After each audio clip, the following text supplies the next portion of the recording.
So, Did you get a chance to? Did you get a chance to peep everything that was going on with the shits and gigs? I did, man. I did. Okay. I did a review of everything basically, but Okay. I don't know if you want to give like a kind of just like a breakdown of generally what happened, and then we can go into like the opinions of how we felt about it. I will, since you saw it more recently, go ahead and if you don't mind, like kind of breaking it down and everything. Yeah. So basically, Shits and Gigs, they went on to the Flagrant podcast with Andrew Schultz.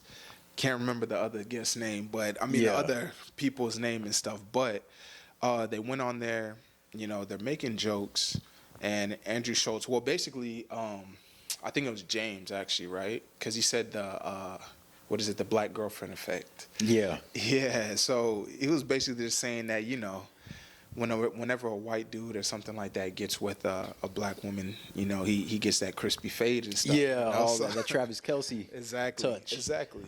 So basically, Schultz, man, he played off of that, and he made the joke that, you know, like they basically like cut their hair short because they're losing their hair, you know, because you know, like basically trying to say like black women are kind of difficult and stuff. And then he said like what is it about the beard? He's like, man, they're trying to pad it up just in case they get smacked or something like that, you know? So, based off of that, you know, James and Fuhad, yeah. They both basically just laughed at the joke. And, you know, it just basically became like a whole big thing in the media. So, eventually after that, they made their apology, you know, basically saying that they should have, you know, protected and stood up for black women in that instance. And, you know, people basically commented based off of that. And I got my opinion, man. So I don't know how you feel. I actually want to hear. So there was that.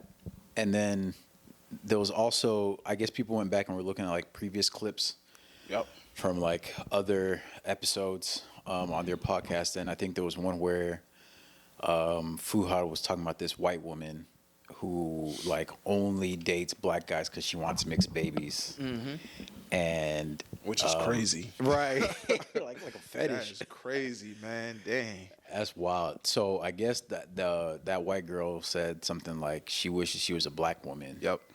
And Fuhad was like, yo, that's just crazy to me. Like, why would you want to be a black woman? Like, you've basically won at life being a white woman. And then he was like,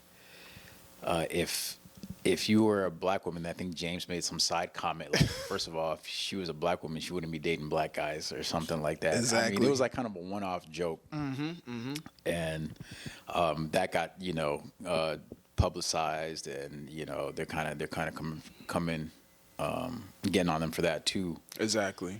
But like for me, I guess my opinion is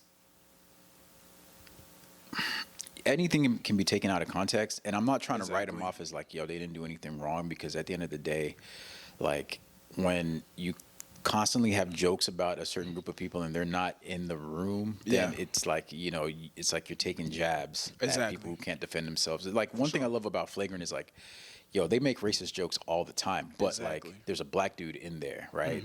There's an Indian guy in there. Like there's a whole group in there, all making fun of each other. Or like, you know, sometimes you might watch like other podcasts, like or shows like Breakfast Club, and you know you have a female representative there who can like throw jabs and jokes back. Yeah. So I think like kind of, you know, what I love about Shits and Gigs is like, you know, it's a safe space for guys. It's like, you know, things that guys think about or like, you know, have experienced, all that kind of stuff. But, you know, if you're going to be cracking jokes about black women especially, I don't think there's anything wrong with that. But from time to time, you have to have them in the room to be able to like throw jabs too. You know what I'm saying? That's true. Yeah. I can agree with that, man. You know, but I just got to say, man, I'm feeling a little villainous today, man. Speak your truth, I'm feeling bro. a little Talk your villainous, shit, man. Well, first off, man, you know, shout out to Andrew Schultz barber, man. Cause bro, I don't know if I haven't watched the episode like in a long time. Yeah. But I know he used to have that damn chili bowl, bro. Bro, his shit was fucked up, and he thought it was Terrible. just it was like a fade that wasn't faded, that wasn't blended. The barber didn't finish, bro. He should ask for a discount, man. Like that blend was trash, you know. But finally, they got it right. Yeah. You know. So, but like going back to actually what happened, I really don't, man. It's contrary to what people believe. Yeah. I personally don't even think they should have apologized at all. I think that's where they went wrong, man. And that's why, man, I gotta say it, bro, like on some villainous stuff, man, because the thing is, going to Flagrant, first off, think about the name You already of the actual know podcast. exactly what you're getting into. Exactly, because you got to think about it. Andrew Schultz is a comedian. Comedians, they do crude jokes and stuff, you know, so it's already well known. And just on top of that, like you said, he actually talks about everybody. You Yep. know, nobody, like anybody can get it. Anybody you know? can get it. Yep. And what's it called, on the same podcast, he was just telling his Indian friend that he's a snake charmer.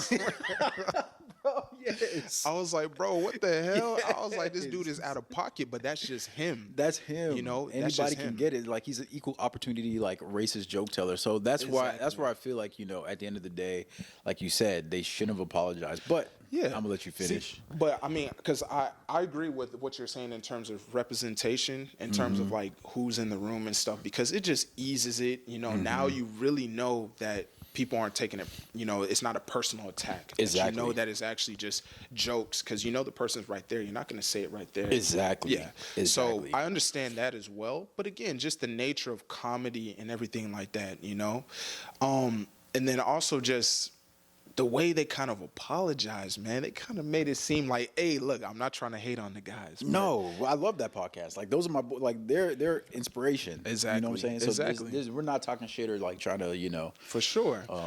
cancel anybody at all. Just Exactly. put that out there. But they just made it seem like, man, they killed somebody, bro.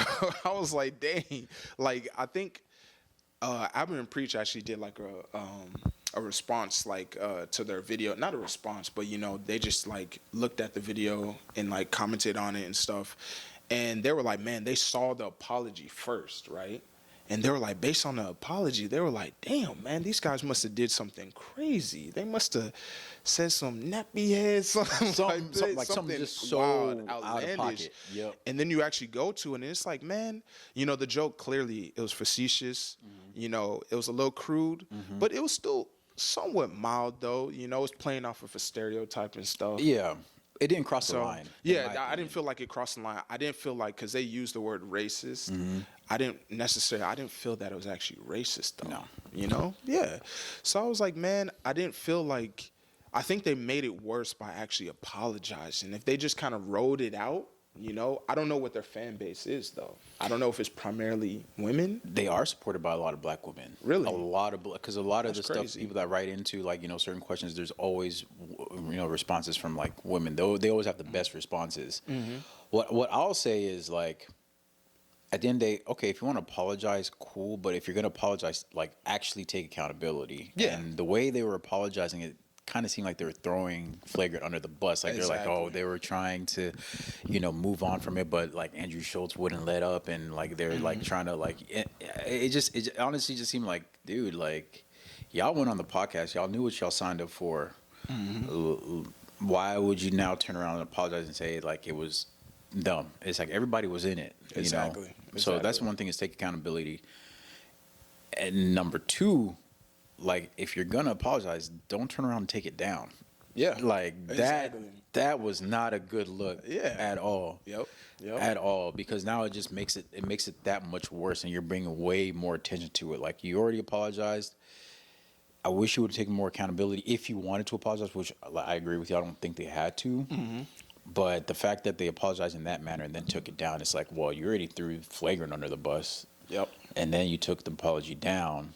Exactly. It's like, Now you're not. Now both sides are mad at you. Exactly. That's what I'm saying. But I love the way Flagrant like actually, because they did like not a response again, but they just like did like a commentary on it and stuff. Oh, see, I don't didn't know. know. If you saw that? No, Yeah, I haven't seen that. Yeah. So I mean, the whole time, like I wouldn't say he doubled down, but he literally was just making jokes about it the whole time, man. Like, like he was just completely being sarcastic. That's what they should have done. Yeah. Yeah. And I was like, you can make light of it and make it a little bit like an easier blow and stuff like that, man. Because again, it's comedy. It's not that serious. And you already know you didn't mean any harm. It's not like you're one of those other podcasts where they're intentionally like, degrading women and being like misogynist. No, like you're cracking jokes.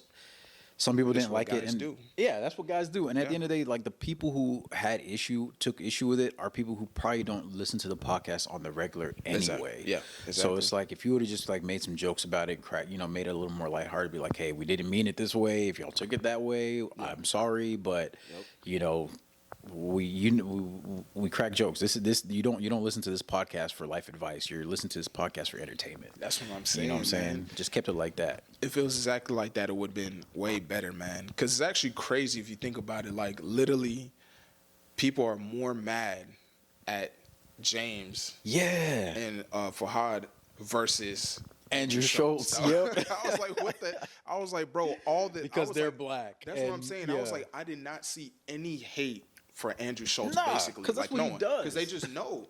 And I was like, everyone's focusing on them. And I actually wonder, would it be worse if they actually said the joke and Andrew Schultz laughed, or vice versa? Exactly. Because I was like, would they now be like, okay, well, it's coming from a black man. So, okay, he's kind of just, talking, But I think it would have been worse. Yeah, you said it would be worse. Yeah.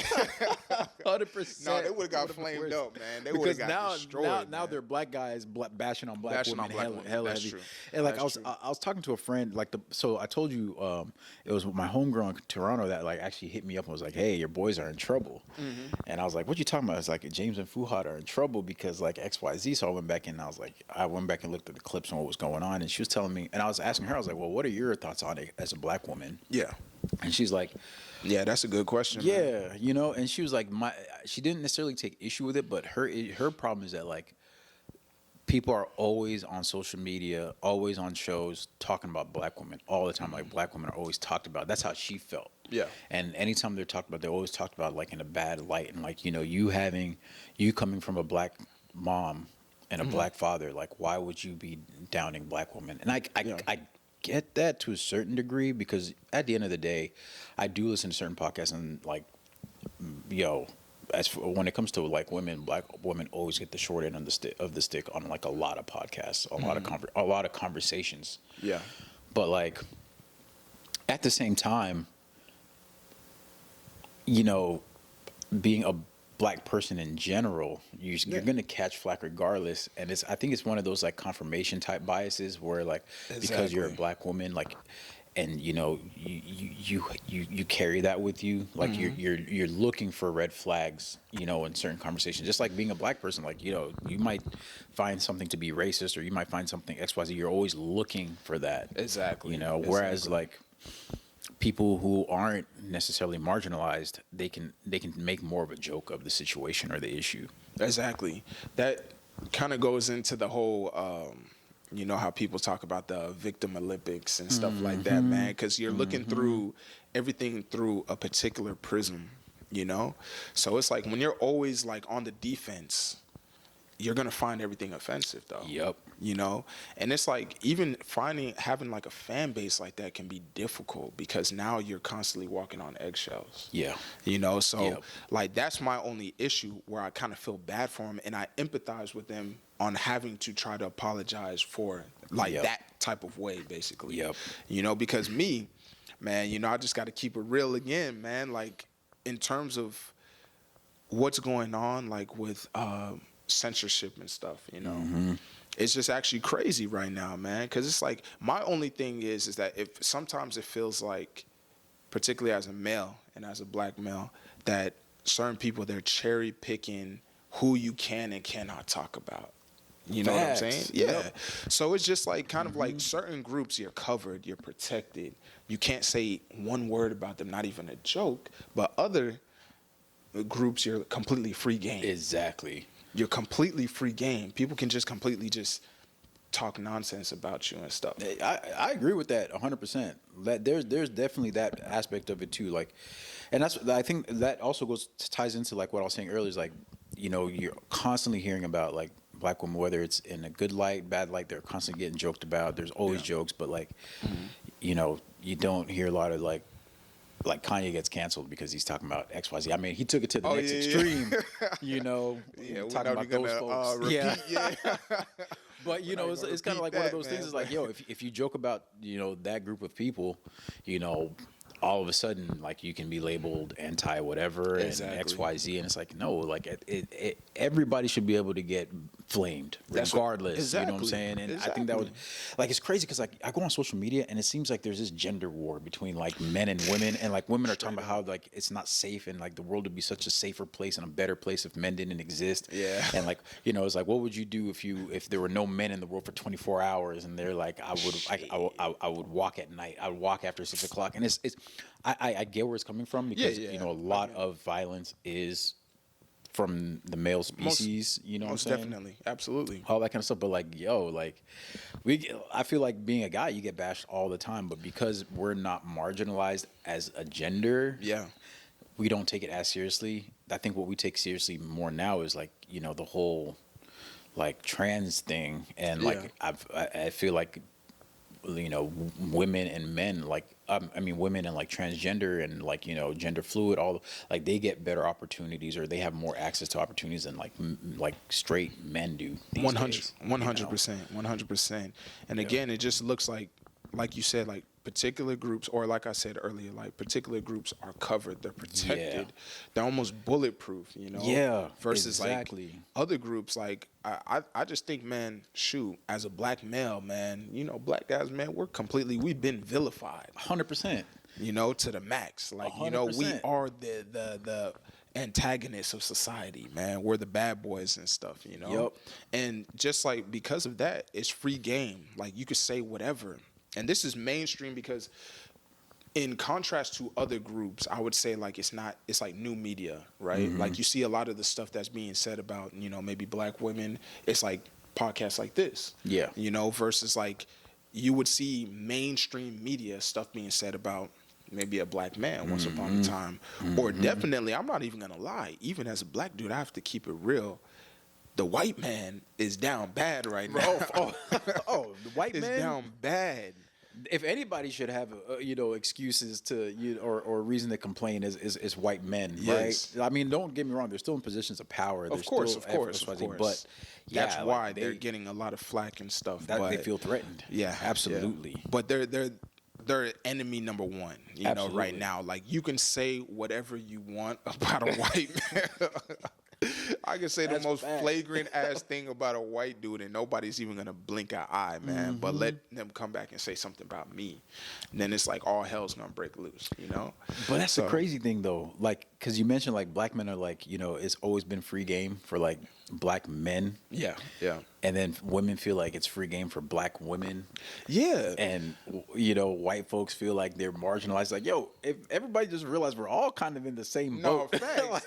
Like we all get smoked. That's why I don't really get when people kind of say like, "Oh, I'm the only one kind of just getting talked about or something." No, people are talking trash. Look, only the Hispanics and Asians are good, man. Even then, they get flamed. Yeah, some of them get flamed. Well, shoot, Hispanics, goddamn. Yeah, I was about to say Hispanics Asians get flamed all the Asians time. Get a little bit too, for sure. But the stereotypes for Hispanics, hard workers. Yeah. The stereotype for Asians, smart. Smart, yeah. So like when they're getting flamed, it's honestly like they're getting punched up. Like it's like positive flaming. Exactly. Whereas like black dudes, it's like athletes, and they don't athlete. Exactly. They don't associate like intelligence with like our jokes or dumb athlete, big dick, like that's that's like that like and you name it. That's the stereotype for like black men. Exactly. You know what I'm saying? Exactly. And then for black women, it's like ratchet, So I get the negative stereotype and why like black women and black men kind of, you know, push back against a lot of podcasts or a lot of like media where, you know, people are always talking about them. I get it, but at the same time, so if at the same time, you have to know the audience, you have to know what you're listening to, you have to know the podcast. And yo, James and Fuhad, like, yo, they're jokesters. Like that's what I'm saying. Yeah, that's what they do. You know, like, they're facetious. Like, it doesn't. They're not, you know, these flower boys or anything like that. There was no harm intended. Yeah, exactly. I don't think so. And it's just, again, going back to it, it's just crazy to me that all they did was laugh. Mm-hmm. You know, they didn't say the joke or anything like that. All they did was laugh. Even maybe, you know how you can give somebody a pity laugh. Yeah. On like it's on his platform at the end of the day, right? It's on his platform, and it's not a situation where I feel like they had to defend black women. Yeah. I don't think it rose to that level. And during their apology, it kind of seemed like they were blaming him, like it was rising to that level, like it was getting serious, and they just wanted to move on and XYZ, and they made him feel comfortable. Mm-hmm. I didn't get that feeling. Exactly. Yeah, I didn't get that feeling at all. Because I again, if it had been something more extreme, absolutely, you know, you really got to. But it's like, man, it's like, what did people expect? They wanted like another Will Smith moment, man. They wanted him to get up, F up the whole podcast, exactly. go over there and get slap up and Andrew leave, Schultz like, or something like. No, these are is that then it would have been the other side, you know, of them getting blowback for, you know, not keeping their cool. Yeah, exactly. So it's like it's a loot. That's what I'm saying with certain fan bases. Sometimes the way their perception is and not understanding the nature of the material that you're intaking, right? You have to understand that material. Because it just puts too much pressure on the guys. Because I actually feel bad. I'm like, damn. I do. Look at the way they apologize, man. Like, did they feel it was actually that big of a deal? No. But they just felt like they had no choice. This is what my audience wants, so I have to do it. Because their audience is there are a lot. I don't know if it's primarily, but I know it's a lot of black women that listen. Like a lot of their support is black women. You know what I'm saying? That's crazy. Because I would not anticipate that at all. I would think their fan base is like primarily all males, you know. I have heard that there's a lot of women. I looked at the Twitter comments and stuff, and it's like, you know, I unsubscribed right away and stuff like that. We've done all this support. Usually they're like, you know, very balanced and stuff when it comes to gender and stuff. So I'm just like, man, it's a tough situation, man. It's tough. And like I said, you know, last thing I'm gonna say is, I don't think that they should have apologized, but the way they went about it and throwing, you know, Andrew Schultz and, you know, the Flagrant podcast like kind of under the bus to kind of, you know, I that's where I feel like they really messed up. Yeah, because that bridge might be burned at this point. Exactly. You know? I think Andrew, like, well, you got to go and peep like his actual, like, you know, commentary on the response video. I mean, on the apology video, but I think he took it very well. And the way he ended it was actually good because he showed empathy at the end because he was like, hey, these guys are a somewhat new podcast, at least compared to them. They're navigating. Yeah, they're navigating, exactly. He was like, they're not comedians, but they're funny guys on the air and stuff. So, of course, they're going to feel scared that they can be, you know, canceled and stuff like that. Because, you know, comedians, they don't care. No. They're like, man, I'm going to talk my trash and it don't matter. Not only that, Andrew Schultz, like, he's above the stratosphere. Like, of course. What does he have to lose, really? Yeah. You know what I'm saying? Like, he's good regardless. Them, they're still trying to make it. They're still trying to find their way, even though they are big. Yeah. And they got, it seems like they got big so fast, but they've been working so hard for such a long time. For sure. They have a lot to lose. Yeah. Agreed, man. Yeah. But yeah, man, I just wanted to ask you a question, basically, in terms of. Okay, man. Yeah. In terms of just going back to the whole crux of the situation that happened. Stereotypes, you know, positively reinforcing stereotypes, right? Do you feel that, and I'm not talking about a particular group, I'm talking about everybody, because we said everybody can get it. Yeah. There's stereotypes about everybody. Facts.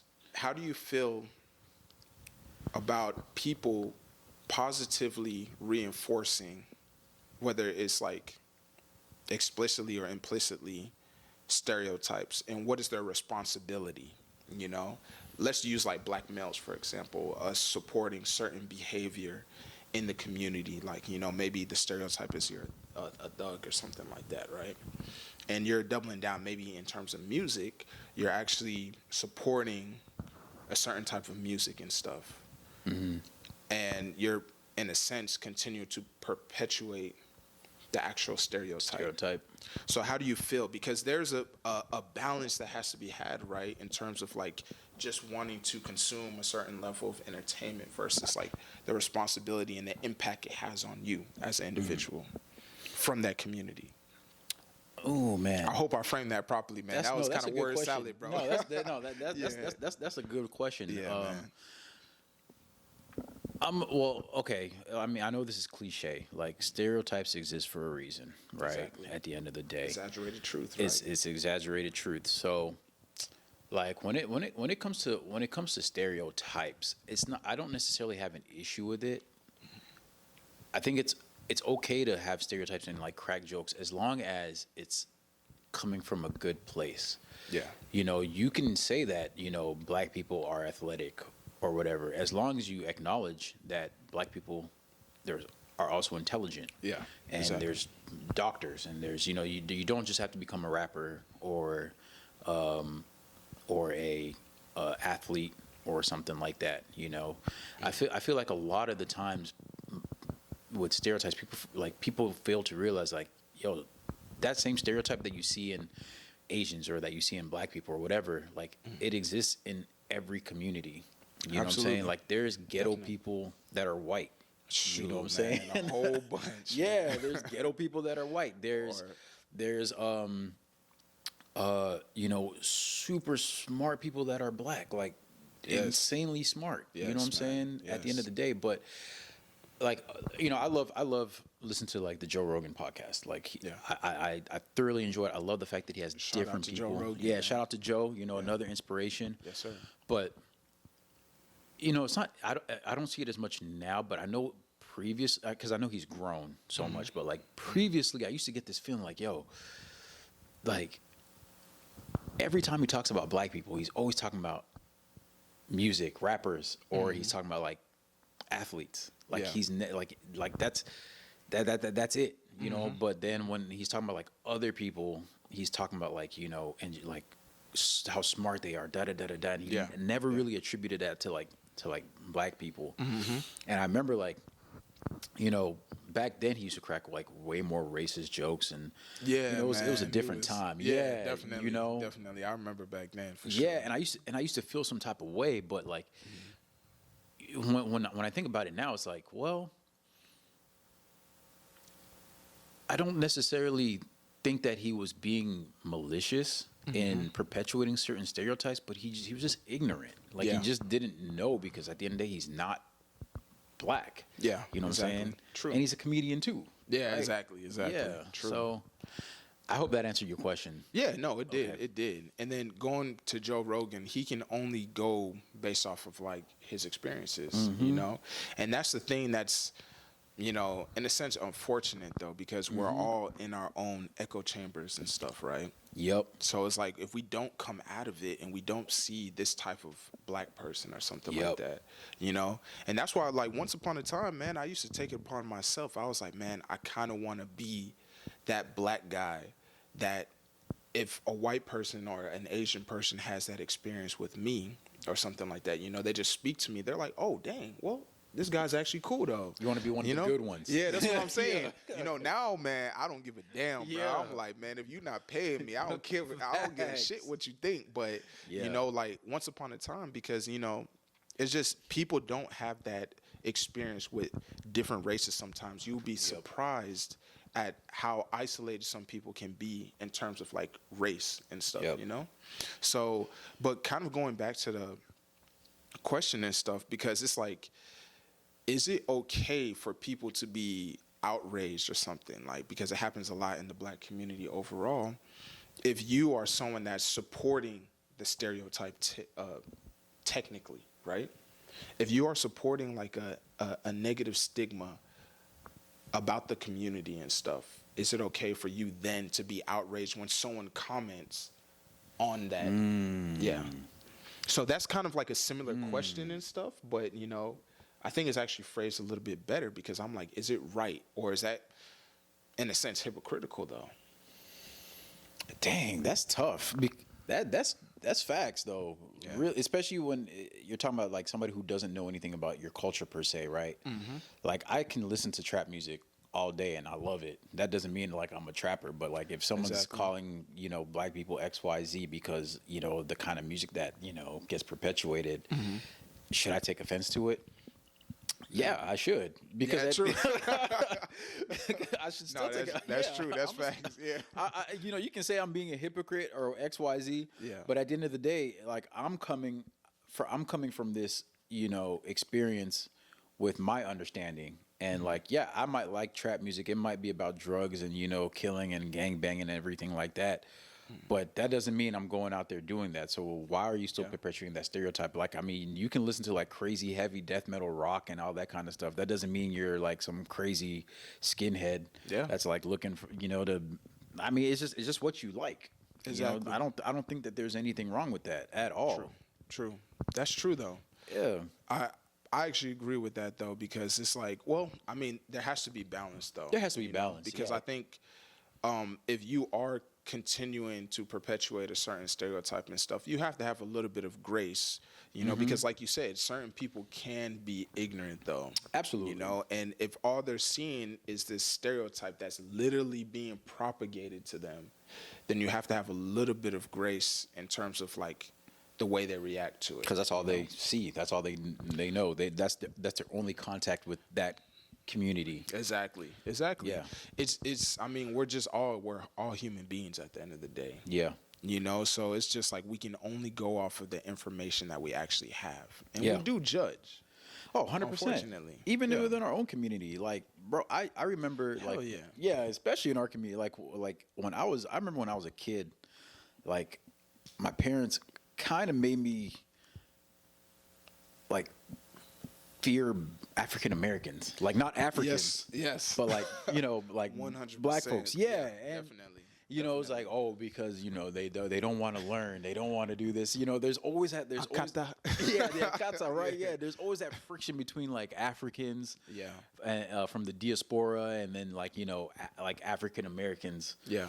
And like it really wasn't until college where I really kind of like put two and two together. I was like, yo, honestly, it doesn't really matter how I feel or like the sense of pride, because at the end of the day, like, yeah, we know our history because our parents instilled that from like with us. But at the end of the day, it doesn't matter if you're proud of where you come from when you're black, or if you're African American, and you at the end of the day, white folks, everybody else still looks at you the same way. Exactly. They don't look at you as, oh, you're Nigerian, or you're Ghanaian, or you're African American. No, you're black. Exactly. Just like I don't look at, oh, this person's Italian, this person's Polish, oh, this person is from England. No, they're all white. Yeah. You know what I'm saying? Exactly. So like, Definitely. yeah, like at the end of the day, I realized, dude, there's nothing to be afraid of, because like that's like them thinking that we eat dogs and cats, or like some weird ass shit because we're African or something like that, or like They're eating the dogs. yeah, we got Haitians and stuff like it's like, Haitians, dog, yeah. like Dang. no, at the end of the day, we are all marginalized to some certain degree, and there's nothing to be afraid of. But when your parents don't know black people, because at the end, like from America, like black people, African Americans, Exactly. because they grew up somewhere else, and this is what they were taught to think about black people in the United States, of course they're going to kind of perpetuate that. So we perpetuate stereotypes within our own community. Absolutely. 100%. As African Americans, it's all we Yeah. all do the same thing. White people, everybody does the same thing. Yeah. Man. It's just a human thing for the most part, Exactly. But it's just, I mean, going back to like, the African, like our parents like teaching us like African Americans are maybe this way and that way and stuff. Like it's very divisive and stuff, because it's just like we have that going in, like, we have our parents shadowing us with that type of information, and then the African Americans have their own perception about Africans, man, because Facts. growing up and stuff, I mean, shoot, you already know, man. I'm sure you got it bad. We all got it bad, man. Bro, growing up, I didn't even claim I was Ghanaian, bro. I said I was Jamaican, bro. growing up in Canada, Hey, like, you had to man. be from the islands No, or I some feel shit you, like I that. feel you, man. You couldn't say you were from Africa because, bro, you would get roasted left and Damn, right the all African day, booty scratcher. bro, Man. all the time, making fun of what you eat. Like, Yeah. just it was just too much, bro. I was like, nah, I'm not African, man. I'm Nah, Jamaican, I feel you, bro. Everybody was Jamaican growing up. Nah, I feel it. That's crazy though that Jamaican's better than African though. Back, Like, yeah, why? exactly, I'm like, dang, I mean, exactly. shoot, man, you still you're on an island, man. You're not doing better than us in Africa, bro. What's up, Dude, But it's crazy. And it even is, though. coming like here, like as you know, being African, it was like, man, white people made fun of you because you're black. African Americans make fun of you because you're Bro, African. It's like you're getting it on terrible, both man. ends. It wasn't until Exactly. college where I was like, oh, like where Africans were like, oh yeah, Africans like being Yeah, dope. exactly. You know what I'm saying? Like, oh, Exactly. now they're interested and they want to like learn about the culture and they want to Yeah. be part of it and Yeah. X, Y, Z. And it's like, okay, like, you know, I should have just been 100% authentic. Like all From throughout, the jump, right? Yeah. Don't care what anybody thinks. I would have attracted the right people. Nah, that's true though. Absolutely, man. You know, man, I kept the G, bro. You know, I took my L's, man, since I was young. It's funny because a lot of people didn't know I was African for a long time, and it's funny. Despite my name, I'm like, I thought you would automatically assume, And they'd be like, you don't look literally- African. Exactly, man. Because you know, I don't know, like if you're born here or around here or something, Yeah. your face changes or Something, something, right? You don't got that harshness of Africa. No, just- That's the worst but, thing. You don't nah, look African. Exactly, And then you man. take it as a compliment. Like, Yeah, yo, what the exactly. fuck? Like, what the fuck does that mean? Exactly, man. But you know what? The second they found out I was African, them jokes would come right away, Oh, bro. facts. No hesitation, man. Like day one, Facts. they find out. They're like, damn, okay, man. Damn, you riding elephants or something like Yeah, all just that dumb start saying- stuff, I'm living like, in huts. It's like, dude, what? It's You know, crazy, you man. have no idea. Yes, Yeah. man. And you know what actually used to kill me, bro? Like, this was the main thing. Like, when people would find out that I was African, they'd always say, oh, do you celebrate Kwanzaa? And I was like, Make it make sense. Bro, not to be divisive, but I was Nah. like, hold on, man. I was like, yo, Kwanzaa is an African African-American American. Yes. holiday in this thing. Yes. Africans don't celebrate that. And that was the main thing growing up that I always got. Like, do you celebrate Kwanzaa? Once they just knew that. Just pure ignorance. Just I was like, pure damn. ignorance. I was like, it's just crazy, bro. But it's like, I Yeah. mean, of course, this is kids, though. It's to be expected. Yeah, It's to yeah. be expected. Yeah. It's, I don't know, like, you know, delving into or kind of circling back to, you know, our parents and everything like that. Mm-hmm. It's funny because I had a conversation with my dad today. And, you know, we were talking about like African Americans. I don't even know how we got onto the topic, but he was saying something like, you know, they don't want to study, they don't want to go to school, X, Y, Z, and I was like, yo, you have to think about it, like, you know, when African Americans are doing well, there's something that's an outside force comes and does to pull them or push them back or push them on or push them back on their backs. Like you look at Detroit and how successful African Americans were. Everything Yeah. they were doing well when, you know, the plants were there, when GM and Chevy and everything were there. It's 100% true. Yeah, and you know, they didn't have an education, but they had a good job with pension and benefits. Yeah. And they were able to provide for their family, and there wasn't crazy crime. You know, like it was safe. But then you take away opportunity. What do you expect? Especially if your parents might have had you, or when they were in 8th or 9th grade, or like your grandmother or grandfather might have had you, or like, you know, your father might have not. Your grandfather wasn't in your father's life, and now your father might be perpetuating the same cycle, not in your life. It's like you can't look down on people when the circumstances that brought them here have always been chaos. It's always been chaos. Yeah. To me, that just shows how resilient we are and how resilient African Americans are, because despite the hand that they've been dealt. I'm not even going to say we, because at the end of the day, like, you know, my perspective is African. It's Yeah. different. It's Yeah. a different card. Yeah. It's different cards that we've been dealt. But like the African Americans themselves, despite what they've been dealt, how they've been able to become successful Yo, it's a testament to resilience. You can say what you want about, drug deals or like, about, them being in prison and everything. Yo, you got to feed your family. And if you don't have opportunity, I'm not condoning illegal activity. I'm not condoning violence. I'm not condoning drug dealing. But what else is in that community? Yeah. And people. What else do they know? What else do they know? And then and on top of that, we talk about like the black net worth, and we talk about like like working together. I think it's just now that black people are getting in a position where we can network, and we can, buy out a block and like create our own stores and all of that kind of stuff. For the longest, it's always been other people in our neighborhoods. Yeah. You're buying hair from the Asian store, or like you're you're going to the grocery market, and it's like the Chinese supermarket. Like it's always other people that have their businesses in our place, and it's now starting to change because black people become the most educated people. When you talk about college, black women are above and beyond every other gender and race for college graduation and pursuing secondary degrees. So things are changing, but I mean, you can't expect everything to change overnight, especially when there's not a lot of support. And it seems like even when there is support, other folks complain. Yeah, definitely. And they call it welfare. Yeah, man. Welfare, affirmative action and stuff, I mean, I have different opinions on that. I won't quite get on that. Well, shoot, we could probably touch on that like a little bit later. But kind of going back to what you're saying, I wanted to ask you another thing.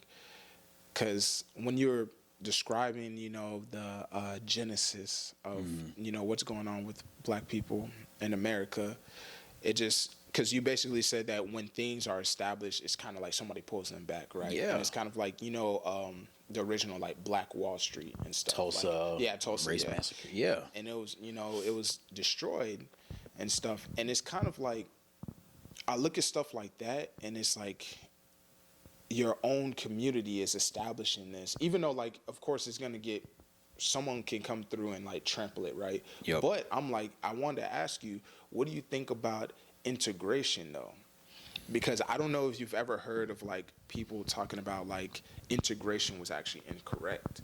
Because as black people, because you have people that maybe were like racist or something like that once upon a time. They're like, man, I want to integrate with these. But you had a lot of black people that are actually saying that we should not integrate. We should have not integrated. That's kind of been like a movement that's been going on for a few years now. Yeah. And it's me, I mean, I've heard the perspective and stuff like that and the reasoning behind why integration, when it happened at that time, was incorrect, though. So, and I actually kind of agree with it, that it shouldn't have happened at that time, though. I think integration would have been inevitable. It would have to happen, though. But in that particular moment in the 60s and stuff, I don't think we were actually ready for it as a society, particularly as a black community. Before I give like my details on it, what do you think, though?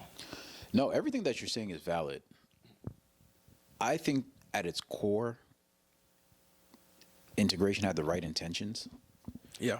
And then once again, I have to look at it from a perspective of after slavery, after, the South, and, now you have millions of free slaves.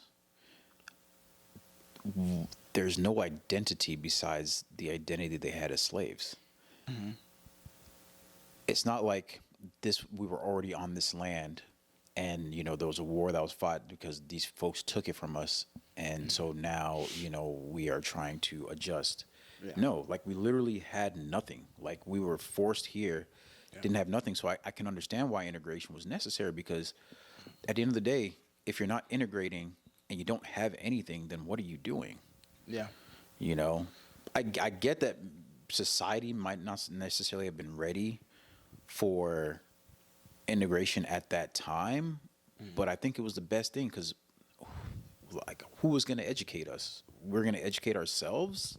Maybe, but we don't know how American society necessarily works because we weren't allowed to vote. We weren't allowed into government. We weren't allowed into so many different things. Yeah. So, like, how do you operate? That's true. But the thing is, If not integration, then what? Shoot, man. You know, the whole separatist movement, man. Separate but equal. Now, but if it's separatist, but what do you have? Because this is the theory basically of why integration at that moment was not great, right? Mm-hmm. Because you had black people setting up their own businesses and stuff, okay. Right? They're establishing their own things. Yes, school is like, you would have to figure it out basically, because it's like, shoot, you have a school, you set it up. How do we do this education? How do we establish a curriculum, etc.? You know, it would be difficult, but they probably would get it done though. And it's like there was successful black communities, you know, the one in Oklahoma. Mm-hmm. New York. Yeah, New York. Georgia, there was multiple places. Everywhere. People, in Georgia, yeah. So people don't really know that these were like separate communities that were very successful. And my belief in based off of that theory, the reason why I kind of agree with it is that, man, if you're setting up all these different things that are just like, you know, also excelling, right? Mm-hmm. You're establishing these, like you establish a black bank. Now the owner of that bank is black, right? That's true. You establish your league, because think about music. Think about like what we're perceptually good at, right, in the community, entertainment, right? Mm-hmm. Just think about entertainment like an all-black music company or an all-black NBA. Because think about the NBA that's not primarily owned by black owners, though. Yeah. But just think about your product that you establish and do as a black individual that's owned by a black person. Yeah. So now you establish all these different industries across the board. You all establish it. And then now you come to the table to integrate, right? Because you have something exactly. that you have substance. That's true. Exactly. Because now the perception of the white people is like, no, these people aren't coming in on this level to where it's like they're asking for jobs. No. They're bringing something to the table. They're bringing something to the table. So now you're a peer to that person. You're equals. In some sense, because racism, man, you're still not. That's the problem. Yeah, but you're looking at least this person has done something that you've also done, and they're coming to you, stepping with you with the same leverage. You know, because just imagine, I like using the example of the NBA. Yeah. Just imagine if you have you establish your all black league. Yeah. And you're trying to integrate to the all white league, and you're like, you gotta integrate on our us, terms, yeah, because we're the league that everybody's looking at. Yeah, that's where the athletes are. Exactly. Same thing with music, man. Just think about that. That's crazy. I didn't think about it that way. That's actually a very, very good point. Yeah. The only thing I would say to that is the fear of the white man.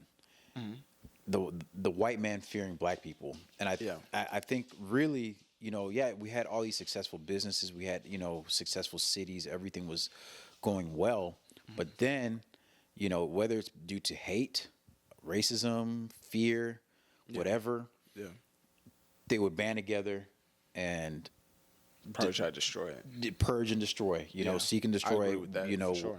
So to me, I feel like another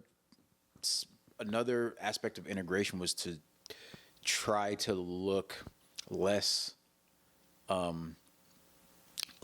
I guess, threatening to the white person. Bro, actually, you know, okay, the only thing, okay, that I'm gonna say about Diddy is, bro, I'm on social media and people are like, I don't understand why he's arrested. Mm-hmm. And to me, it's like, okay, I get like the sex trafficking thing, maybe, you know, consenting adults, all that, but bro, this dude should have been arrested for the video of him beating the shit out of Cassie just off the rip. You know what I'm saying? Like, just that crazy, is enough for him to finally be arrested and go to jail. Exactly. And like this dude, I don't know if are you familiar with the lawyer? I'm sure you are. Take that. No. Yeah, baby oil head ass. I just had to, bro. Nah, real talk. But you know Lee Merritt, Esquire Lee Merritt, like I think I know him. He's like civil rights lawyer and like for sure, yeah. And he's talking about he doesn't understand why Diddy didn't get bail. for his arraignment and everything. Like, you know, at the Yeah. end of the day, he's a first class citizen. He has access to XYZ. You know that he's not going to run away, da da da da da. And to a certain degree, I get it, because every American, regardless, you know, should be able to, should have bail as long as, you know, Yeah. they didn't like murder somebody or like, you Yeah. know, something crazy. Like, yes, it's bad. What he did, what you saw him do was really bad, Was horrible. you know, but he should have gotten bail. Like any other person would have gotten bail. That is true though. I think that was kind of because, you know, in this day and age, man, the camera's always rolling, bro. The camera's always rolling, so it's kind of like to appease the public and certain people that are They had to kind make of an example. outraged. Exactly.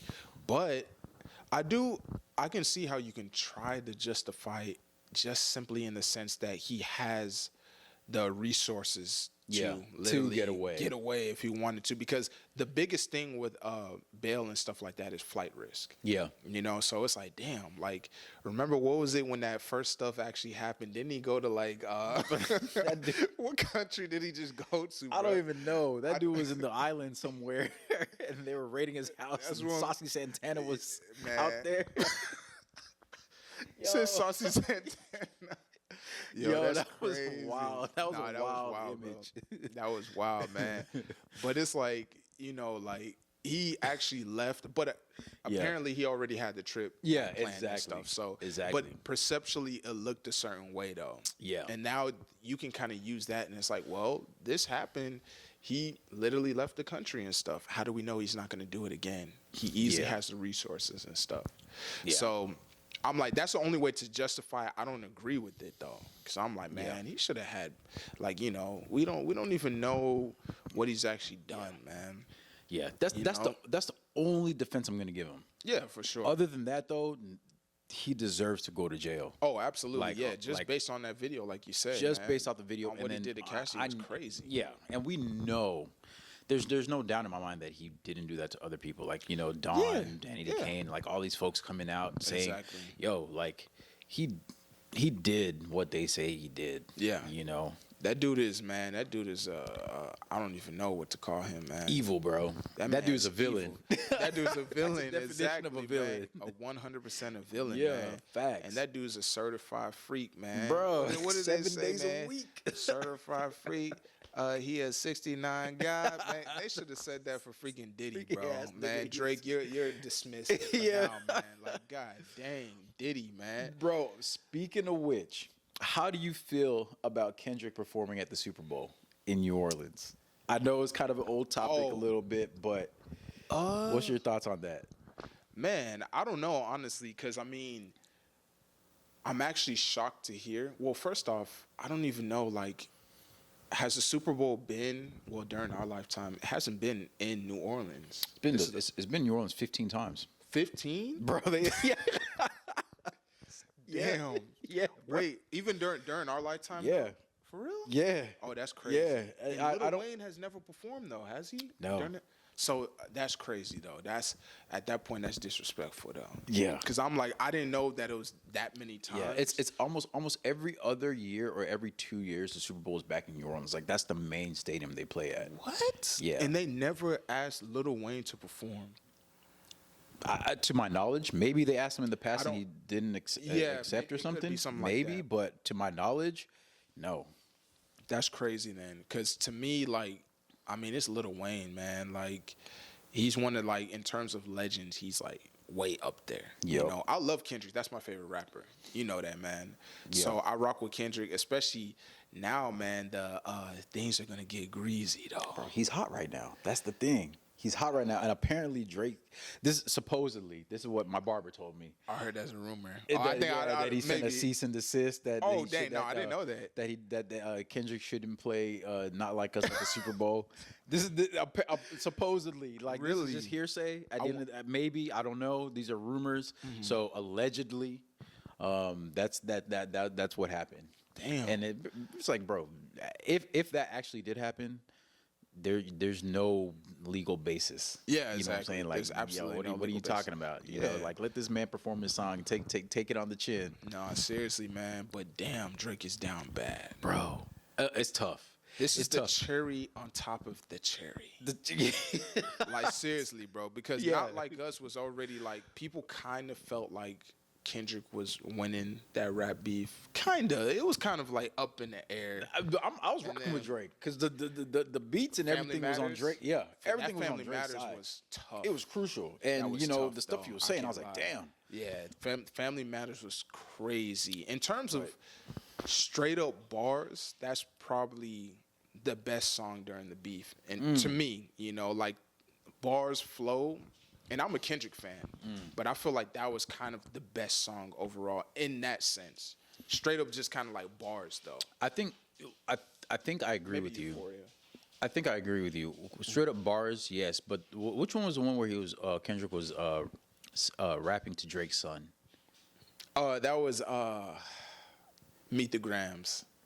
Boy, That was to me that like was vicious. That was villainous, to me it was villainous, for bro. sure. He had Villainous, villainous, man. bro. Golly, That dude had man. bad intentions. He had bad intentions, definitely. Like the way he was rapping was just the beat sounded like, man. Like I remember I was listening to it at night. It just dropped, bro, and I felt like just rolling up on somebody. Yeah, yeah. It was. It's like very that's- vicious. that's- It was villainous. Someone and would listen to that malicious and to murder somebody. Bro. yeah, yeah. Very deranged, very dark. Like when that song came out, I was kind of like over the beef. I was like, yo, this is kind of like.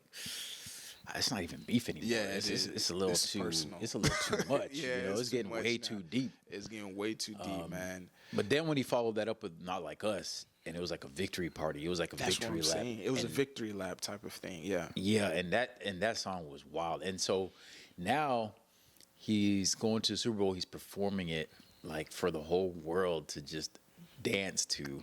Like I said, man, the Like, cherry damn. on top of the cherry. And bro. apparently Drake has been asked to do the Super Bowl before, to but do he's Super Bowl rejected before, it, but he's right? rejected it. Allegedly, right? Yeah, allegedly. Yeah. I think my biggest thing is just at the end of the day, it's a travesty that Lil Wayne has never performed at the Super Bowl. I don't Absolutely. think that's fair. Yeah. I think that this year though, Kendrick is the hottest artist. Like Yeah. he's the hottest, so he deserves it. Yeah. So I can't really knock it, but it is messed up that if as many times as the Super Bowl has been in New Orleans, that there hasn't been like a New Orleans themed Super Bowl, like New Orleans artist themed Super Bowl. Lil Wayne, Lil Boosie, Yeah. like a Louisiana, Cash Money. Exactly. The only thing I can say is maybe a lot of Lil Wayne's songs don't translate well to the Super Bowl stage. I've heard that as well, though. Yeah. Yeah, because it's a little, Lil Wayne, some of his lyrics and stuff like that. Yeah. I could see that. Yeah. I could see that, but then I could also see it like as him bringing out Young Money, Cash Money, right? And That would be just crazy. Yeah, just like they did in in L.A. For when the Super Bowl was there. Yeah. Yeah. So I feel bad for the dude. Me too. I feel bad. People were speculating that maybe Kendrick would try to bring him out or something, just out of respect. But considering see the that. Drake and like, Exactly. there's no way. Because If that it's wasn't like- there, I could see that. Yeah, but exactly. I don't see how Lil Wayne comes and performs with Kendrick because that would be the cherry on top of the cherry on top of the cherry. That would be Lil Wayne performs crazy. with Kendrick, yo. Drake is done. Drake is Yo. done. But the thing is, That's crazy. remember, man, bad blood. Because at the end of the day, Drake did do what he did, and you know what I'm talking about in terms of Lil Wayne's girl. Yeah. And who knows? Lil Wayne most definitely could keep that in the heart a little bit. You never know. You never know. It could have been some random jump off or something Yeah. like that, and Drake kind of exposed her by, messing with her and Messing stuff. with her. Yeah. But yeah, you're right. I mean, it seemed like they, that was water under the bridge. Yeah, They're because that was a good. long time ago, right? That's why he was in prison. Yeah. Oh, so that was a long time ago. Yeah, and there's, they got over that. They were close, everything. But you're right, though. At the end of the day, you don't do that kind of stuff, and that's just You where don't. karma comes in, right? Yeah. Regardless, that's just where the karma comes in. But That would be crazy, man. But Yo. I think it's just like that's tough for Drake, man. That dude, Yeah. man, he's losing a lot of sleep right now, man. you think so, man? I don't think so, You don't think so, man? bro. I don't think so because at the end of the day, yo, He's having nightmares right now. bro, the dude is still one of the most successful, That's richest. what- Like the dude is chilling. Yeah, he's technically unbreakable though. Yeah, You he's can't out. beat He's that out. guy. He's outside the stratosphere. He's a machine though. You can't actually defeat him like that. Yeah. Non-traditionally, people, especially in this ADHD era, Exactly. because it's like people are gonna forget. Like I don't know how many months have gone by since Not Like Us first dropped, but man, by the end of the year, man, once Drake drops some more heat, people are primarily gonna forget. Pretty much. But then they're gonna get reminded during the Super Bowl. Yeah. So it's like shit. Come February, it's coming right back because Yeah. Not Like Us finally died down as hot as it was. 'Cause Yeah. that thing was on fire, but now it died down. It's gonna get revitalized. This is basically the biggest stage in America, and he's gonna drop that stuff, and that's crazy. You got people who don't even watch football who are going to tune into the Super Bowl halftime show, And they're gonna sing along just too. to sing along. They're You got gonna the sing whole along. world, not just Bro. the United States. You got the whole world singing along. Yeah. To Yeah. Not Like Us. Nah, Damn. man, Drake is having nightmares right now, bro. He Damn. just that day, he's like, he doesn't know what is he? Someone's gonna pay the person that could film Drake on that day. Whoever could Bruh. literally look at him and film him on that day and see what he's doing when that's going on is gonna be a millionaire, basically. Yo, didn't they drop the visuals to Not Like Us during what's that dude's name's all white party I think that, so. that It was everybody around goes that. to? Yeah, was that? Where No. all the celebs go to. I What's was that thinking guy's that was a name? Diddy party though. Nah, it was Wasn't that. it? It was that white Oh, dude. it's a white dude. Oh fuck. Damn, I forgot his name though too. They go to it every single year. Yeah, Yeah, yeah. yeah. If y'all remember the name, you just drop it in the comments. I know there's gonna be For sure. people watching this that are gonna be like, bro, it's XYZ. How do you not know? Mike Rubin, something. Yeah, Rubin? it is. Michael Rubin. I know Rubin is. I think it's Michael definitely Rubin. Yeah, definitely. Yeah, it was during his party Yeah. that they dropped the visuals, and I think Michael Rubin said he instructed everybody not to like play the song or whatever, or not watch, or he didn't have the videos on the screen because Drake was in attendance. Yeah. Yo, can you imagine? That's crazy, bro. But I mean, Drake has a freaking 757 jumbo jet, so he's bro. That's what I'm saying. Drake is chilling. he's bulletproof technically. Yeah. He's already done everything he needs to do. Yeah. Multi-millionaire. So it's like you can't technically touch him in that sense, but Yep. this is the closest, man. If if someone's reaching for the sun, well, Yeah. shoot, man. No, Kendrick did a lot better than Icarus did. Because he didn't fall down, man. He got up Yeah. there and he actually touched him a little bit. So Career wise, yeah, you can't really Oh, touch Drake, but nah. like music wise now, he has lost a lot of credibility when it Yeah. comes to like certain genres of his music or like his reputation. Exactly. Like, yeah, you can't touch him as far as career wise, but reputation wise, it's definitely damaged. definitely damaged. Definitely for sure. damaged. For And sure. I don't think there's any way to repair reputation wise. Yeah. Yeah. Even in the industry. Mm-hmm. Exactly. And people are gonna watch him with a very close eye now. Yeah. For other reasons and stuff. Yup. They're gonna pay attention. It's just like, not to go back to Diddy too much. Yeah. But I know you see all the goddamn videos popping up of different things that Diddy said. That he did. Bro, not I'm even like, that. bro. Have you seen the fact that like all these music CEOs are like stepping down? Like the head of I like didn't even know that. yeah, like the head of like some Columbia. I don't know if it's Columbia or Sony. Like all these heads, that like were associated with Diddy somehow, some way, are like stepping down. People are like speculating. It's like, well, now that like the dominoes are just falling, and Yeah. maybe they were part of this ring or whatever. And they're Exactly. trying to distance. Like the labels are trying to distance themselves from these CEOs. Man, I don't know. That's crazy. It's gonna be something big that happens within the next couple months, though. You think so? Yeah, because, no, I'm not gonna say that, but there was most definitely like a list that was released of all the people potentially associated with him, and I'm like, bro, we know Jay-Z, Beyonce, those type of names were on the list. So I'm like, man, something might drop, man, or Diddy might drop. You might take the fall for everything. man, he might drop off the earth, bro, and disappear or something like that. So I'm like, if he's potentially gonna say something, and other people at that level are really potentially associated, I don't know, man. We'll really just have to see, though, man. So it's really crazy, though, man, because if Diddy goes down, a lot of others potentially could go down too. Yeah. So, yeah. Dang. Yeah, man. I didn't think about it like that, but honestly, You never know, though.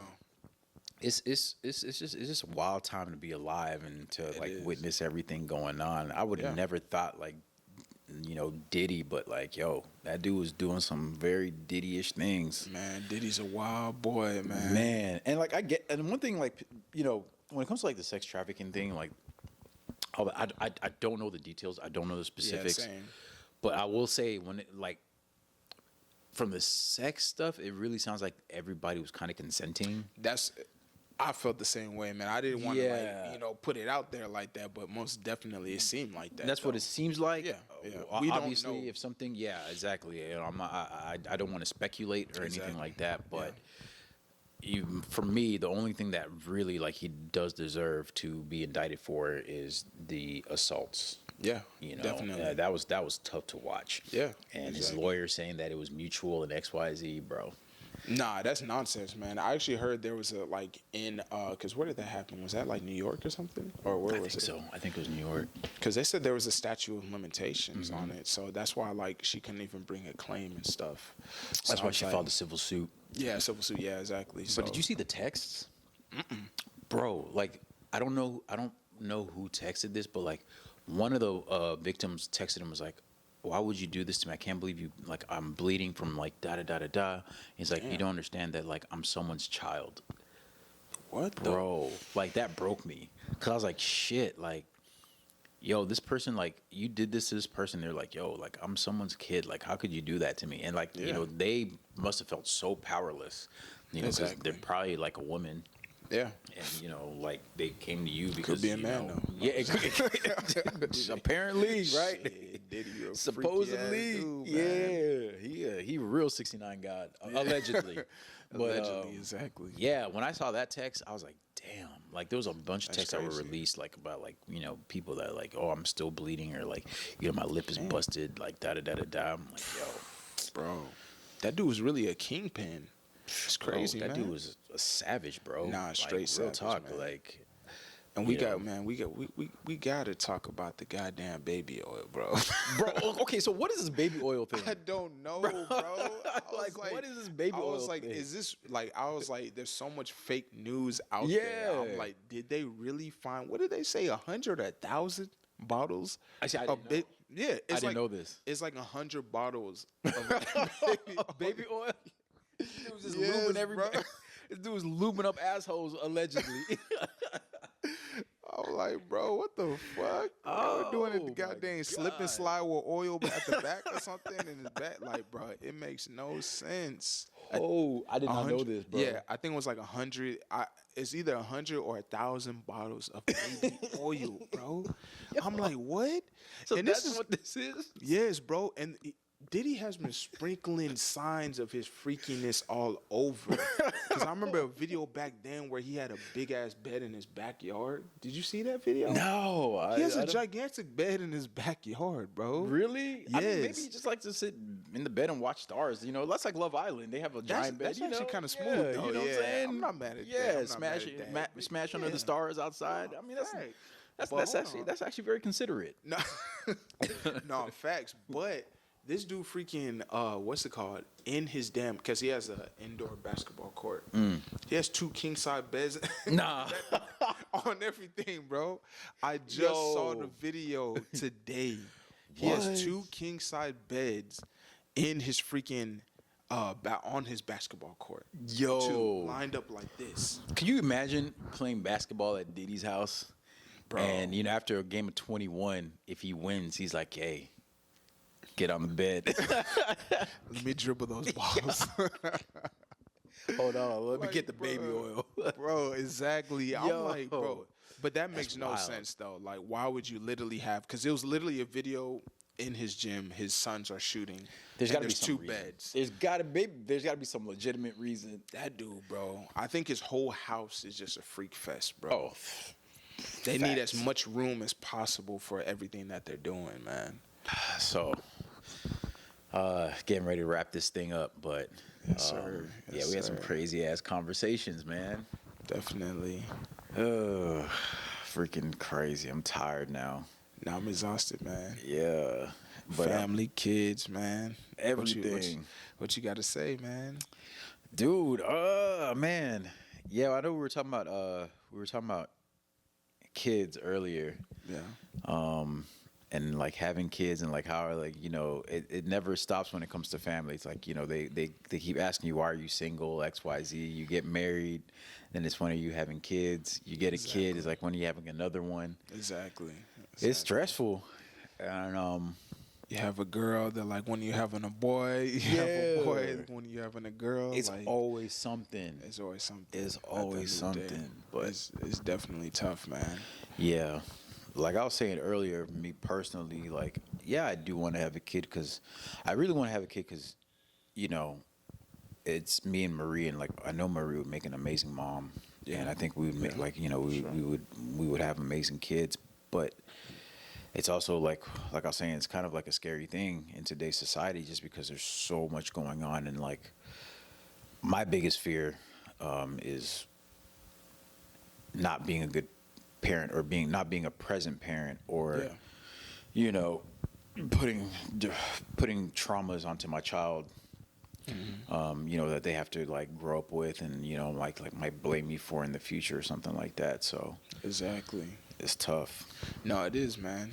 You know, I would be afraid that I'd use my kid like as like a science experiment or something like that, man, and just let me test this out, man, and see how it works out.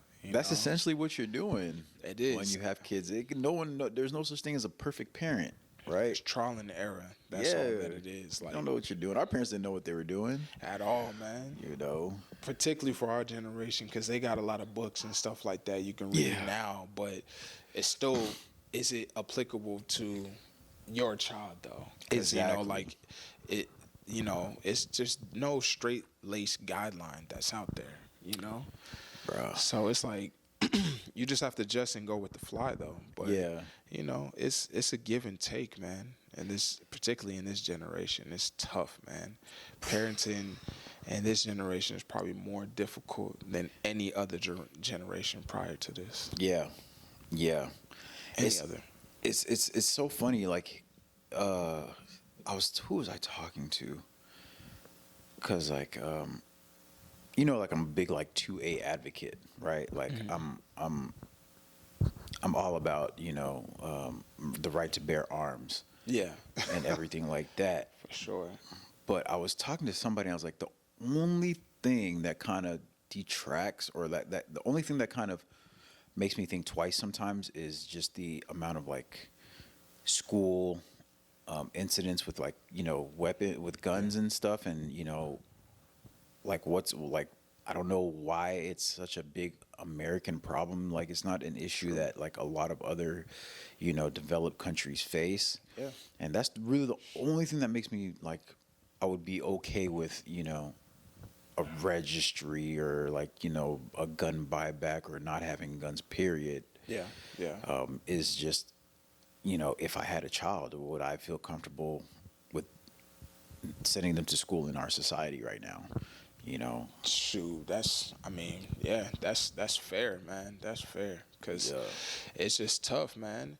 My thing is, I just always think about the practicality of anything, you know, because I'm like, man, the buyback and stuff, something has to be done with the gun situation. Something has to be done, because it's getting ridiculous at this point. Yeah. You know? But I'm just like, man, if we do a buyback or anything like that, it's like, who's giving the guns back, though? The people who follow the law. Exactly. Right? And it's just like, the good people. Yeah, the good people are going to be the ones giving it back, but will the bad people? No. And it's always And the good people that suffer when it comes to these laws. Like, Exactly. I don't know if you remember, I think it was a year or maybe 2 years ago in Canada, in that neighborhood where this guy just went door to door killing all his neighbors. What? And it was like, I think it was like 20 or 30 minutes before the police arrived. See. And nobody had a gun to stop this guy, right? See, that's the fear, man. Yeah. That's the fear. That's the situation. Bruh.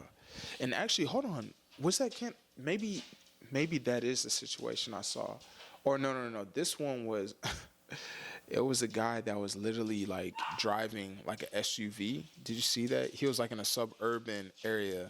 No. And he was like just using the SUV, ramming into each one of their cars or like their in cars. Dallas. And like, was that in This Dallas? is off of 635. Like, yeah, the dude, and he like almost ran that lady over. Oh wait, I think that's a different situation. Oh, now. okay. You know what? Is that the one where they almost ran over someone and then they got out and stabbed people? Did you hear about that? I think so. For real? And Yeah. you know what's crazy? Yeah. Man, one of those people is actually my uncle, bro. That was stabbed? Yeah. On 635, man. That was the one. Yeah. Yeah. Real? Yeah. Oh, that's like cause he like it was like a road rage incident and something. Yeah. And then he like stabbed like two people. And yeah. stuff. Yeah. He One got of it them was like actually, because they got out the car. Yeah. And I think they were like trying to exchange insurance, and the dude just came out and started stabbing people. Yeah. And then he got in his car, ran people over. Yeah, exactly. Like Your he ran over a uncle lady. got stabbed? Yeah, man. And you know, he was in critical condition, but he's good now. But yeah, man, that stuff was crazy, bro. I was like, man, that road rage is becoming like a real It's thing. a mental health thing, period. Like it is, yeah. But road rage is serious because, like, at the end of the day, it's like it's almost like being an internet warrior, like a keyboard warrior. It's like you're not really facing the person, so you know you're in your car. You feel like you can talk your shit, whatever. Yep. Someone pisses you off, y'all are both going fast, so it's like, you know, your adrenaline is already kind of, you know, pumping a little bit. Mm-hmm. And someone says, you know, someone does something, and like now you have road rage. But the funny thing is when if you're at a red line, you pull up to each other. 99% of the time, they're not gonna look at you. The energy is different. The energy is different, right? Exactly. They're looking straight forward, man. Exactly. So it's just one of those things, man. Like road rage just makes no sense to me because, you have one life. Like, exactly. Is it ever that critical, man? it's never worth it. Like, you stabbing people XYZ. Like now you going to prison for what? Like what happened? Did your uncle tell you like what happened? Or?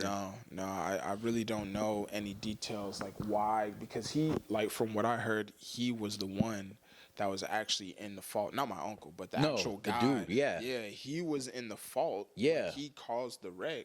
Yeah. And then he had the road rage. And I actually heard that other people weren't like antagonizing him or anything like that. No, people came out just to like exchange insurance. Yeah. Like, yo, see what happened, and this dude just came out and started stabbing people. It just snapped, man. I'm like, golly, bro. Yeah. Man, what's wrong with people, man? Like, it's just funny. We talking about mental health, but it's like, do we actually care about mental health, though?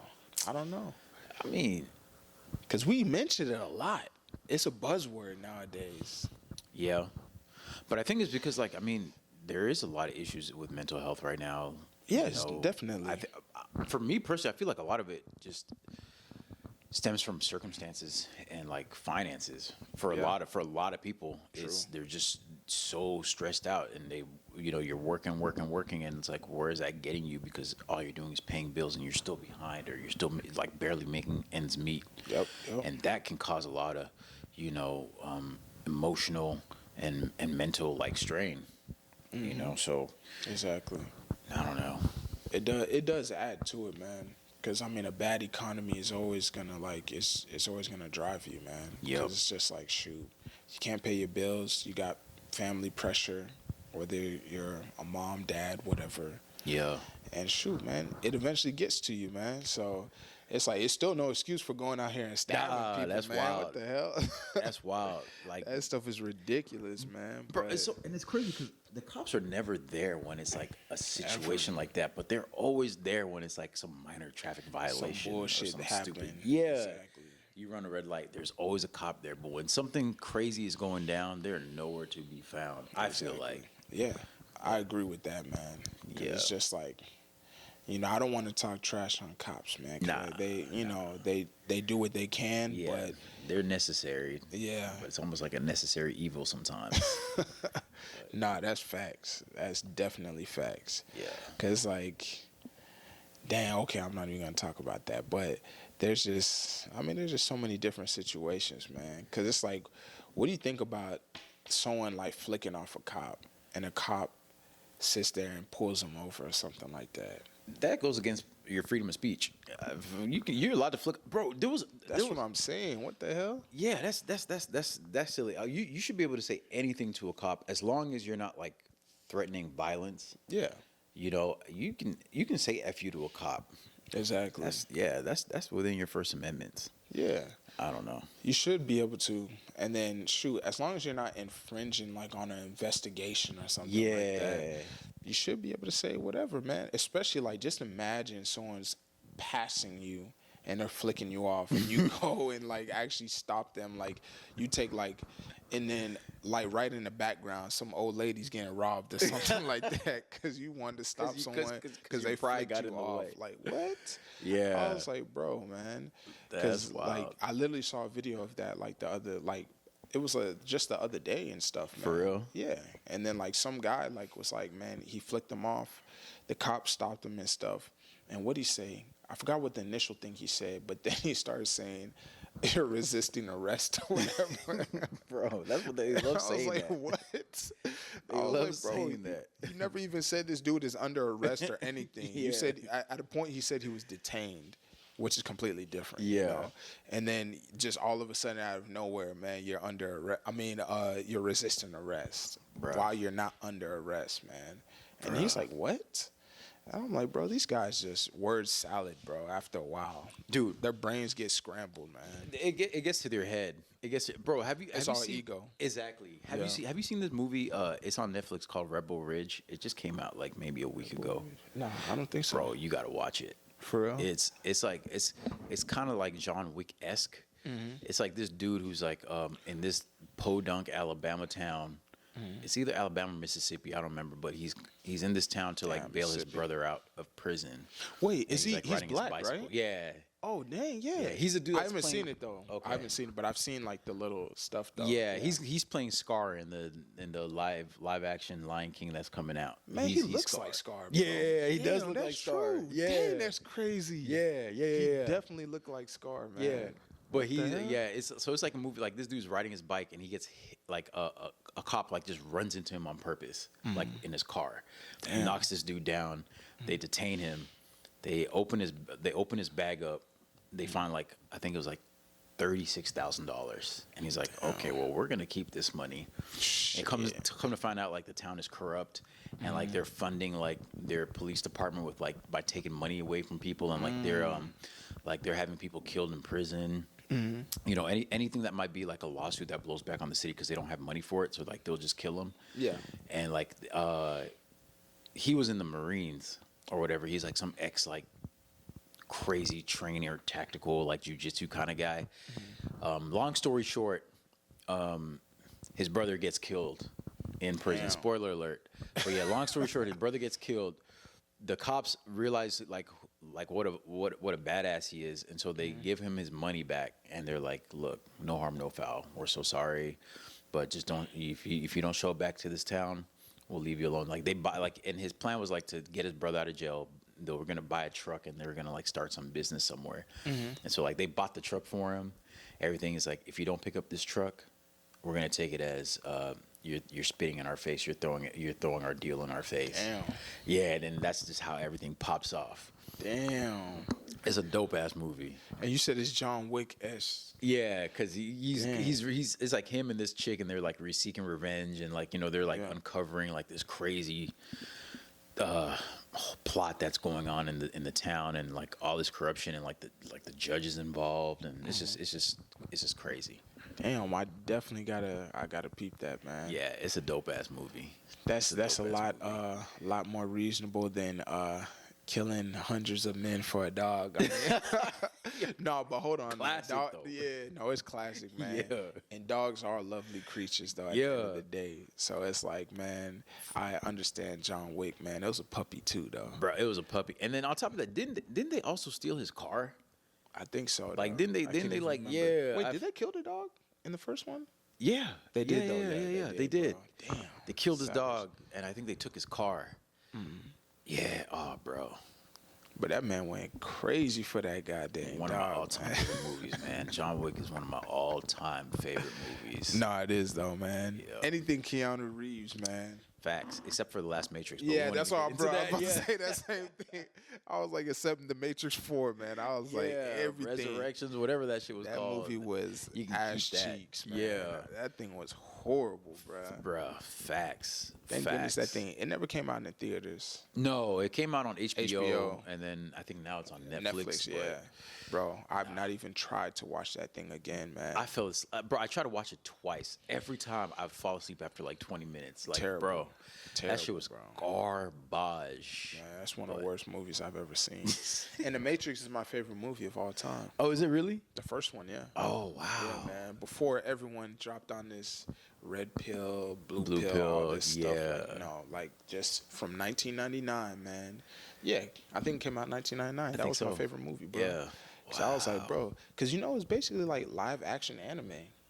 That's No, like real kind of talk, like what it they is. like patented after. Like it's like literally like a live action anime, but it's just Interesting. cyberpunk, like sci-fi live action anime and stuff, basically. Interesting. You see, I always felt like it was like biblical.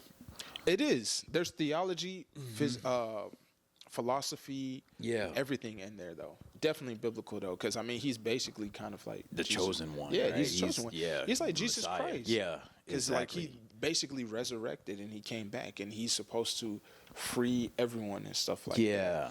It's definitely like he's the Messiah, like quite That's- literally, man. That's what's up, man. Yeah, It's so- Matrix so was much fire. going on, man. That movie is just way deeper than anyone thinks about, you know. Yeah. And it's just because I remember like it got like Oscars for like sound effects and visual effects. Visual effects, which yeah. was most definitely It was way deserved. ahead of its Yeah, time. bro, Yeah, what? way ahead of its time. That thing was crazy, Yeah. man. Yeah. But that's why like I'm like, bro, if I could just like rewind time or something, or just travel to a different portion in time, most definitely one of the things would be to like watch The Matrix in theaters. Yeah. That would be amazing, bro. Dang, man, I remember. Yeah, going to the movies used to be my thing. Like I used to love going to theaters. Now I just like the convenience of watching it at home. Yeah, I feel like you're just definitely. more. Yeah, you're just a better, especially with like technology today and like TVs and all this stuff. I prefer to watch it at home, but there is something nostalgic about going to the movie theaters and like watching like Star Wars or Matrix or like Harry Potter. Certain or, movies, certain right? movies. Yeah.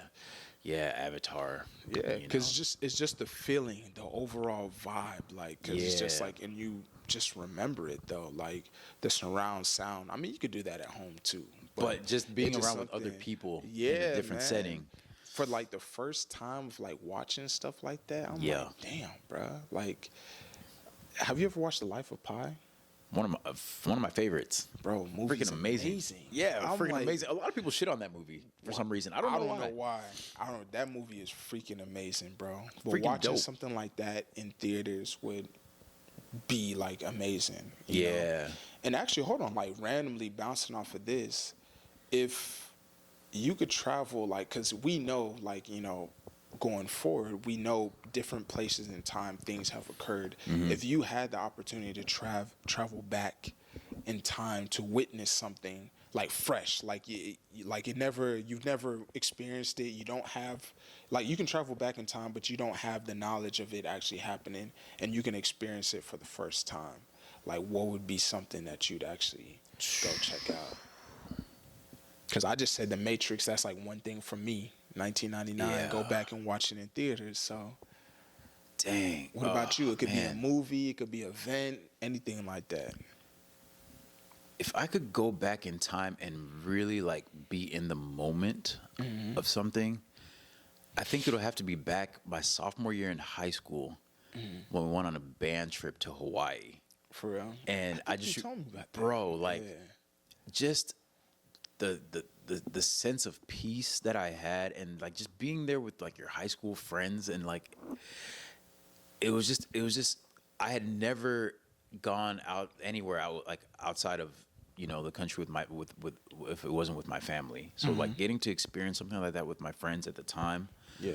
like it was just such an unforgettable moment. And I will never forget. How much time do we got? Let me see. We got 5. Okay. I was at a luau. We had a luau. It was like the second to last night that we were there, and there was this girl. This white, this chick, and she was like the hottest chick in band. I'm not gonna say her name. And bro, we're sitting there, and she was sitting beside me, and like she was like, like rubbing, like I'm a sophomore, and she's like rubbing like my thighs and stuff like that, and like she takes my hand, and This she is just high school though, right? high school, Oh, sophomore yeah. year. She takes my hand and she puts it in between her legs, bro. Chee. Yo, oh my gosh, bro. Like, Damn. and at the time, like, of course, I'm a sophomore. I've never done anything like this. Yeah, I'm like you're a nervous rookie in the game, man. Yeah, but if I could go back in time and just like really take it in and soak it in, like just the whole experience. Yeah, for sure, man. man. That would be mine. What about yours? Dang. I don't even know, man. Dang. That's tough. Something like that. Because I wasn't even thinking about like personal stuff. Like personal to me, going back in my journey and stuff like that. Yeah. You know? Dang, that would like take me some time to really think about it, man. Because there's a lot of L's. Or no, not because I don't want to re-experience an L. Though, But something that you wish you could have experienced and turned it around. Yeah, if I could like adjust it, Yeah, there's that's so true. many damn things, man. Damn, I cannot think of something off the top of my head, man. Bro. I'm gonna have to get back into Well, the yeah. bag and most definitely think of something though, man. For sure. Yeah, we got plenty of But- time. You can definitely bring it back and shoot. Even y'all too, if y'all have any experiences that you wish you can go back in time and relive, or experience that For that sure. you've always been interested in, you just drop it down in the comments. Exactly. Yeah. Personal experience or actual moment in time. Yeah. That would actually be cool to experience though. Yeah, events in history. Most I know what I definitely. don't want to experience. So, what's that? Being black in the 1800s in America. Nah, facts. Get the fuck out of here. Sheesh, man, golly. It's a whole different kind of strength. That would be something different. But I would like to go back to the 90s though. Oh, facts. Like actually like be like of age, like in the 90s. In the and 90s, stuff. yeah. It just seemed like a fly era, man. The way they dressed, everything, the swagger, the rap. Black community was just crazy, man. They were on some intellectual stuff, man. It's a whole different vibe, man. 100%. Yeah, man. 100%. Freaking go to a different world in this thing, man. That type of vibe. Like, well, a different world was the 80s, though. Late 80s, early 90s. It was late 80s, yeah. But, man.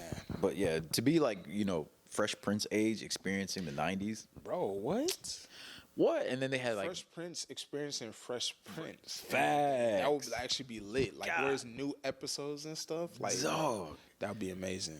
Bro, 90s era, our age, like you can go to like Freak League and like all these Atlanta parties and like all that shit, bro. Yo, a whole bro, different I was not time, expecting bro. you to say that. I was not expecting you to say that, Dog, man. a whole different culture, Go man. to that Atlanta, man, and experience Freaknik firsthand, Freaknik, man. yeah. Oh, Damn. shit. Yo, that thing was crazy, man. What a time to be alive. Wild times. Exactly. Wild times. Did you watch that? Because it's like a Yeah, documentary on Yeah, Netflix. I did never you watch watched it? it. I never watched it either. Nah, I never watched it, bro, but bro. just because you said that, I'm peeping it. Yeah. Tonight. Cause bro, there's so many like videos that came out of Freaknik, and Yeah. like so many like stuff on explicit websites from that era. And that's crazy because that's not even like a videotaping era. It's not like now, like to It's not a actually- digital era. Yeah, it's not a digital Everything era. is yeah, recorded on like camcorders. Yeah, and stuff. camcorders. Yeah. And I'm like, people are really walking around with camcorders in these damn neighborhoods, man. Wildin'. Bro, I'm like, what? It's like Yo. 4 dudes, man, on some girl. They're taking a picture and stuff like that. I'm like, what the? Yo. Bro. And it's funny, It's a man. different time, and now you think these people are like the folks that are in leadership and are parents and XYZ. Just imagine seeing your mom over there, Yo. bro. Yo, It's like, man, you couldn't it's pay like, me enough money to see that, bro. What?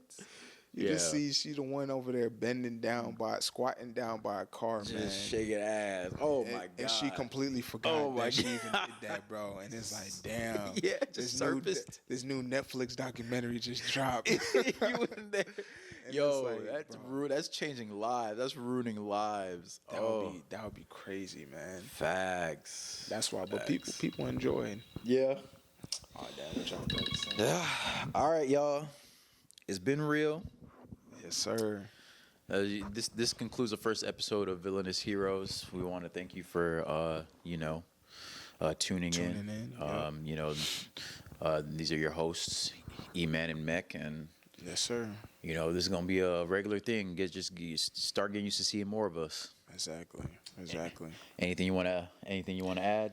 Oh man, it's been fun. It's been excellent. This is the first run at it. We hope to grow. Hope to get better. We want to grow with you guys. Yep. And you guys continue to tune in, and let's see where we can take this. Couldn't have said it better myself. I love it. Yes, sir. All right, y'all. Peace. All right. Take it easy.